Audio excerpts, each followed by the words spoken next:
क्या हुआ प्यारे, क्यों चेहरा उतरा हुआ है? बैठ, बहुत सवाल है तेरे दिमाग में। मैं तेरे सब सवाल के जवाब तुझे दूंगा। नया लगता है इस फील्ड में? क्या वाकई इसके पहले भी कभी खेला था, या सीधे उतर कर आ गया इस समुद्र में? तेरा चेहरा देखकर तो नहीं लगता कि कभी तूने किसी अच्छे खिलाड़ी के साथ एक गेम भी खेला होगा, या फिर आज तक तेरा पाला किसी शातिर से नहीं पड़ा। देख, मैं तुझे एक बात बता देना चाहता हूँ। अगर तू नया है और हारने पर यूं निराश होने वाला है तो लौट जा। इस दुनिया में इन दोनों के लिए ही कोई जगह नहीं है। अरे यहाँ तो लोग शोहरत और मौत को भी दांव पर लगा देते हैं। यहाँ पल भर में फकीर सा दिखने वाला आदमी जागीर लेकर जाता है, तो वहीं बड़ी बड़ी जागीरों का मालिक फकीर होकर मौत खरीद कर ले जाते हैं। लेकिन कोई फर्क नहीं पड़ता इस दुनिया को किसी के आने जाने या मिट जाने से, क्योंकि यह जगह ही ऐसी है। बिल्कुल नई छोकरी के प्यार जैसी, पता ही नहीं लगता कि जा किधर रहे हैं। सब कुछ तूफान की तरह होता है यहाँ। अब देख तेरा ही हाल। सच बता, क्या बेच कर आया है तू? माँ के गहने, पिता की जमीन या बहन की पायल? बता सच सच। अरे ये दुनिया ही ऐसी है, और इस दुनिया में आने वाले तेरे और मेरे जैसे बेवकूफ़। सोच, अगर तू घर से लाए हुए उन पैसों को कहीं व्यापार में लगाकर कुछ दिन मेहनत कर लेता तो शायद जरूर धन्य हो जाता, और सुनिश्चित तौर पर तेरे वो सपने पूरे हो जाते जिनको तू पल भर में पूरे करने की आस लिए इस बाजार में आया था। अफसोस, यहाँ ईमानदारी से नहीं खेला जाता। गद्दारी, छल, कपट, सब कुछ यहाँ कूट कूट कर भरा है। और लोग क्या कहते हैं कि सोने की ही तरह इस जगह में कलयुग का वास बताया गया है, और प्रत्यक्ष रूप से उसके प्रभाव को यहाँ देखा जा सकता है। यहाँ बैठकर ईमानदारी और दया के भाव की कल्पना भी कर पाना संभव नहीं है। अब देख, तू कितनी आसानी से जीत भी सकता था यदि तेरे ये 2 पत्ते मैंने ना बदल दिए होते बड़ी चालाकी से। कहते हुए वह हंसने लगा। मुंह में भरे हुए पान थूकते हुए उसने 2 पत्ते अनुभव की ओर उछाल दिए और कहने लगा, माफ़ करना दोस्त, यदि मैं ईमानदारी से खेलता तो जीत पाना संभव नहीं था, और यह भी तय नहीं था कि तू जीत जाता। इसलिए मैंने उस समय तय किया कि मैं जीत कर तुझे तेरा पैसा वापस लौटा दूंगा। फिर भी मेरा कहाँ नुकसान हुआ। बाकी उन चारों का पैसा तो मेरे पास बचता ना। चल ले, पकड़ अपना पैसा। मैं नहीं चाहता कि कोई एक और आसामी भेंट चढ़े इस दुनिया की। जा रे, इतना पैसा ले जा, फिर लौट कर मत आना। यदि आया तो अब की बार नहीं लौटाऊंगा तुझे एक फूटी कौड़ी भी, समझे कि नहीं? कहते हुए उसने 50,000 की गड्डी अनुभव के मुंह पर मारते हुए कहा, 10,000 ज़्यादा दे रहा हूँ। इस महंगे शहर में शुरू के महीने में एडवांस समझ कर रख लेना। ऐसा नहीं कि हम नहीं मिलेंगे, मिलेंगे जरूर, कहीं ना कहीं हम लोग जरूर मिलेंगे। क्योंकि उम्मीद करता हूँ कि उस दिन तू मुझे पहचानने से इनकार कर दे। और कह देता हूँ, फिर से सुन ले मेरी बात। हो सके तो मुझे उस समय में पहचानने से इनकार कर देना, वरना तू अपना सब कुछ खो बैठेगा। चल जा यहाँ से। कहते हुए उसने अनुभव को उस जुए के अड्डे से बाहर का रास्ता दिखाया। अनुभव आंखों में आंसू लिए सिर्फ इतना ही पूछ सका कि दादा, अपना नाम तो बता दो। तब मुंह में रखे पान को उंगली से एक तरफ खिसकाकर, नाथ। लोग मुझे नाथ कहते हैं, नाथ। और पूरा नाम मत पूछना, मैंने आज तक किसी को नहीं बताया। चल जा। कहते हुए वह मुड़कर वहीं शटर के पीछे बड़ी ही आवारागर्दी से अपना गमछा गले से निकालकर पलटकर फिर गले में डाला, और कान में फंसी हुई बीड़ी को निकालकर ऐसे पीने लगा जैसे कहीं का शहंशाह हो। और पैसों की गड्डी को सामने निकाल बेफिक्री से गिनने लगा जैसे उसे चोरी का कोई भय ही ना हो।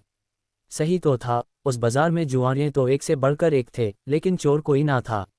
जुए के खेल में डूबा हुआ आदमी कितना ईमानदार और मजबूर होता है, इस बात के लिए इतिहास किसी को सुनाने की जरूरत नहीं। क्योंकि जुआरी भले कितना भी गिरा हुआ क्यों ना हो, अपने वचन से नहीं पलटता, और उस समय कितना भी बड़ा पुरुषार्थी ही क्यों ना हो, वह निडाल हो जाता है। यदि ऐसा ना होता तो शायद महाभारत भी ना होती।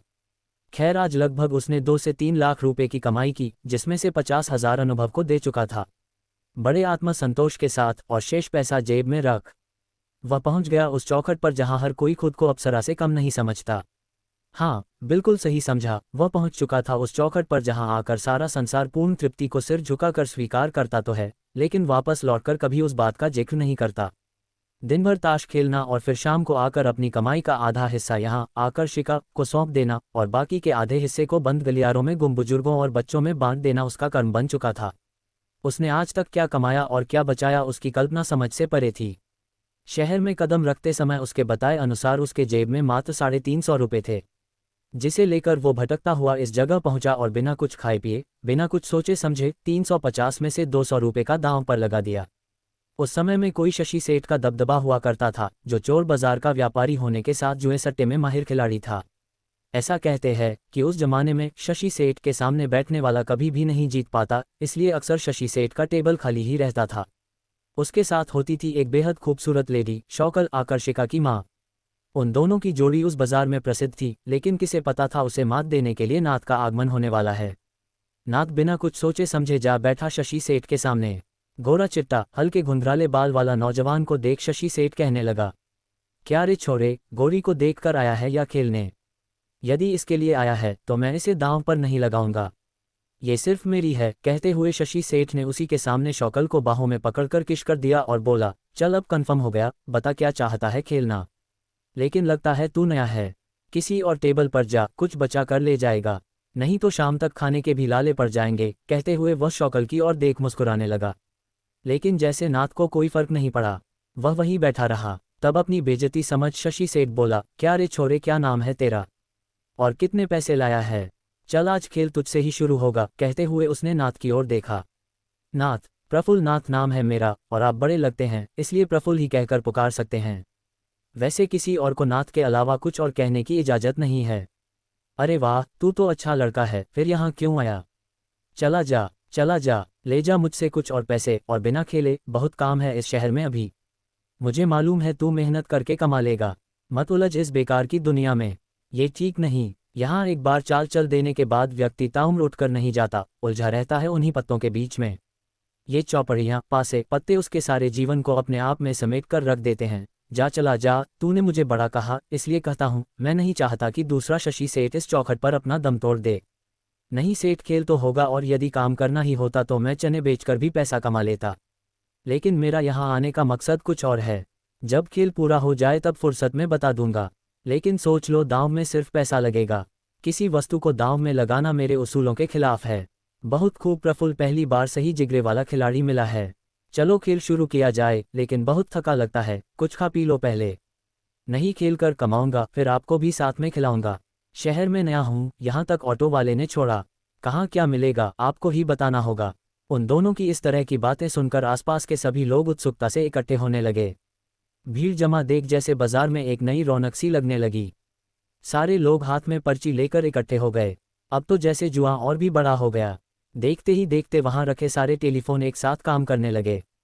शशि सेठ और नए छोकरे के जुए की शुरुआत करते ही सबसे पहले जुए की राशि 200 रुपये जैसे ही टेबल पर रखे गए।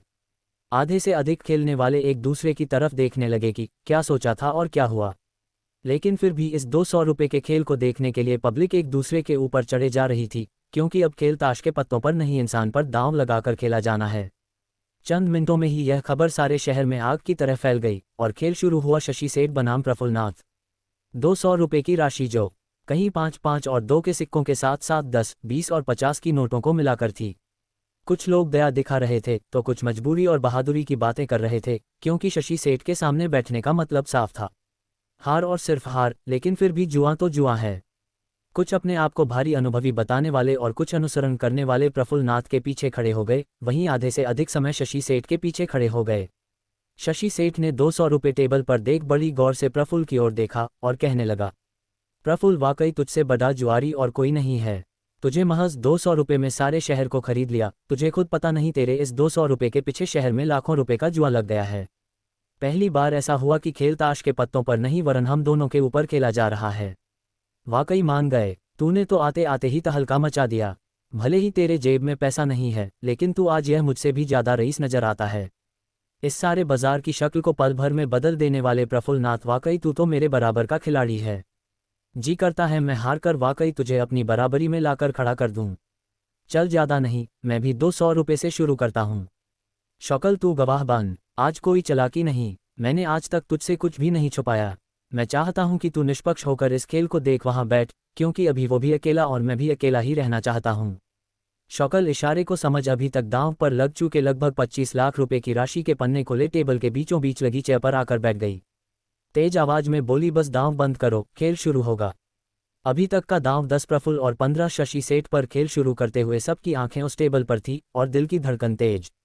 सब एकटक होकर और दिल की धड़कन को तेज कर सिर्फ और सिर्फ उस टेबल पर नजर बनाए हुए थे। कहानी अभी जारी है, इसका अगला भाग जल्द ही अपलोड करेंगे। जब तक आप कहानी के साथ बने रहे, धन्यवाद।